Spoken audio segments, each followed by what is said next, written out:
Hello friends, Deepa की अतरंगी बातों की दुनिया में आप सबका एक बार फिर से स्वागत है। दोस्तों, जैसा कि हम सब जानते हैं कि अच्छी लहलहाती फसल पाने के लिए हमें सबसे पहले बीज बोने पड़ते हैं।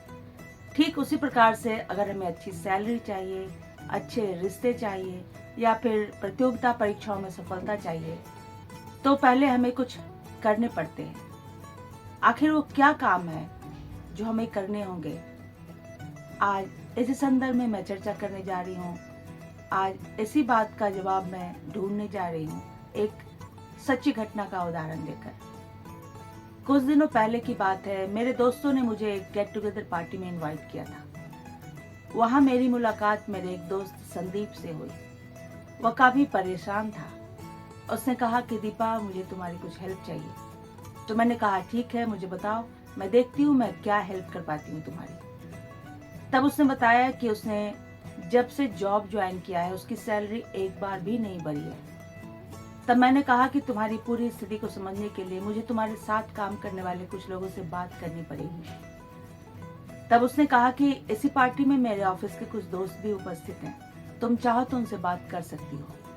और बातचीत के क्रम में मुझे पता चला कि संदीप अक्सर एक ही तरह की बातें किया करता था, यही कि उसकी सैलरी सबसे कम है, उसे पैसों की तंगी है और पैसों की तंगी की वजह से वो ये नहीं कर पाता, वो नहीं कर पाता, वगैरह वगैरह। और एक दिन तो उतावला होकर वो बॉस के पास चला गया। तब बॉस ने बड़े ही तल्ख अंदाज में उससे पूछा कि आखिर आपको ऐसा क्यों लगता है कि आपकी सैलरी बढ़नी चाहिए? तब संदीप ने कहा कि मुझे जो भी कार्य दिया जाता है उसे मैं करता हूँ, और मेरे बाद जिन लोगों ने ज्वाइन किया उनकी सैलरी मुझसे काफी ज्यादा बढ़ गई है। और तो और इसी ऑफिस में ऐसे कई लोग हैं जिनकी सैलरी लाखों में है, तो मुझे लगता है कि मेरी सैलरी भी बढ़नी चाहिए। तब बॉस ने बड़े ही बेरुखी से कहा कि अगर मैनेजमेंट को लगेगा कि आपकी सैलरी बढ़नी चाहिए तो बढ़ा दी जाएगी। संदीप मायूस होकर लौट आया। अब इसके बाद संदीप के दोस्तों ने मुझे जो बताया वो बहुत ही इम्पोर्टेंट है। ध्यान से सुनिएगा, शायद वो बात आपके लिए भी इम्पोर्टेंट हो।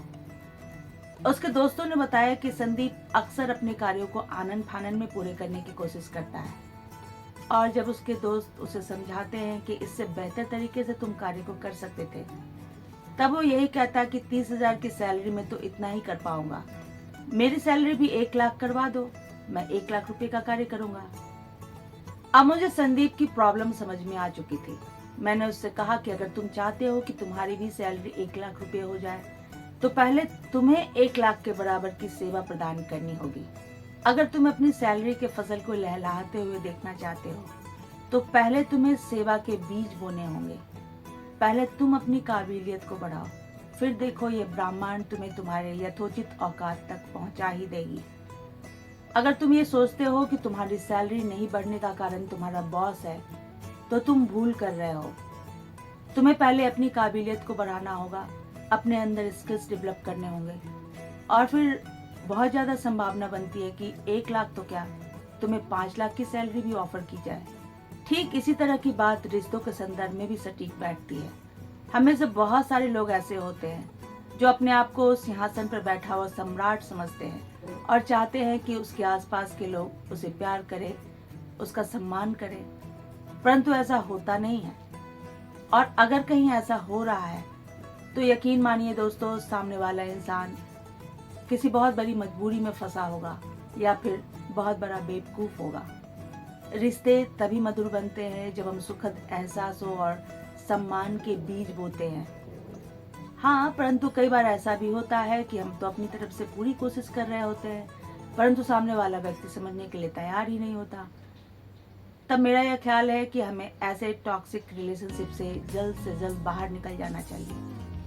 कहने का तात्पर्य यह है कि अगर हमें किसी भी क्षेत्र में सफलता चाहिए तो उसके लिए यथोचित बीज हमें खुद बोने पड़ेंगे।